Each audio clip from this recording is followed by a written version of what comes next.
इस वीडियो में हम बात करेंगे कि आप अपने घर में लड्डू गोपाल जी की सेवा कैसे करें। यदि आप अपने घर में लड्डू गोपाल जी को लाना चाहते हैं या आपके घर में लड्डू गोपाल जी पहले से ही हैं, तो आप उनकी सेवा कैसे करें। हम सभी जानते हैं कि लड्डू गोपाल जी भगवान श्री कृष्ण जी का बाल स्वरूप हैं। तो जैसे हम अपने बच्चे की सेवा करते हैं, ठीक वैसे ही हमें लड्डू गोपाल जी की भी सेवा करनी चाहिए। लड्डू गोपाल जी की सेवा करने के कुछ नियम होते हैं। आइए जानते हैं इन नियमों के बारे में। घर में लड्डू गोपाल जी की स्थापना जन्माष्टमी के दिन की जाती है, परंतु आप चाहें तो आप लड्डू गोपाल जी को किसी भी एकादशी तिथि पर अपने घर ला सकते हैं। एक महीने में 2 एकादशी आती हैं। आप किसी भी एकादशी पर लड्डू गोपाल जी की स्थापना कर सकते हैं। आप प्रत्येक दिन प्रेम पूर्वक लड्डू गोपाल जी को सुबह उठाएं। उठाने के बाद उनको स्नान करवाएं, किंतु याद रखें स्नान मौसम के अनुसार ही होना चाहिए। यदि गर्मियां हैं तो गर्मी में नरम पानी से स्नान करवाएं, और अगर सर्दियां हैं तो सर्दियों में गर्म पानी से स्नान करवाएं।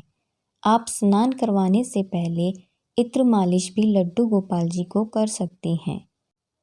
यदि संभव हो तो आप पंचामृत से भी लड्डू गोपाल जी को प्रत्येक दिन स्नान करवा सकते हैं, परंतु उसके बाद आप सादे पानी से भी स्नान अवश्य करवाएं।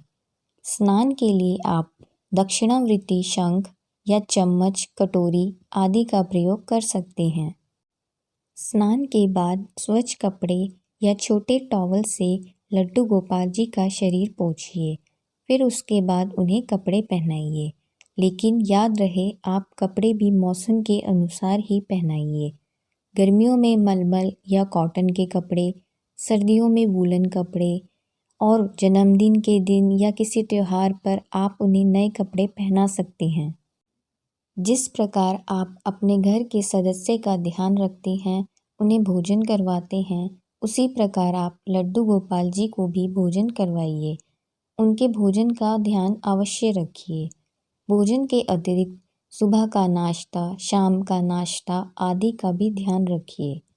यदि घर में कोई स्पेशल खाने की चीज़ आए तो आप सबसे पहले उस चीज़ को लड्डू गोपाल जी को लगाइए। लड्डू गोपाल जी के भोजन में लाल रंग की वस्तुओं का प्रयोग ना करें, जैसे लाल मिर्च, टमाटर, गाजर, चुकंदर आदि। इसी प्रकार लहसुन और प्याज का प्रयोग भी लड्डू गोपाल जी के भोजन के लिए ना करें। जैसे आप अपने बच्चे के लिए बाजार से खिलौने लाते हैं, वैसे ही आप लड्डू गोपाल जी के लिए भी खिलौने लाइए। उनके साथ खेलिए, उनसे बातें करिए।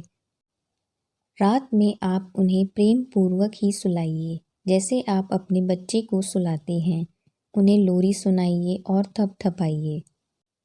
वैसे तो लड्डू गोपाल जी का जन्मदिन जन्माष्टमी के दिन बनाया जाता है, लेकिन आप जिस दिन लड्डू गोपाल जी को अपने घर लाते हैं, आप उस दिन भी लड्डू गोपाल जी का जन्मदिन बनाइए। लड्डू गोपाल जी घर में बाल स्वरूप के रूप में होते हैं, इसलिए आप याद रखें कि घर में वाद विवाद, लड़ाई झगड़े ना करें, इससे वह डर जाते हैं। घर में साफ सफाई का ध्यान अवश्य रखें, और घर में तुलसी का एक पौधा भी जरूर लगाइए। लड्डू गोपाल जी को तुलसी बहुत प्रिय है। यदि संभव हो तो आप एक पत्ता लड्डू गोपाल जी के भोजन में भी रख सकते हैं। धन्यवाद।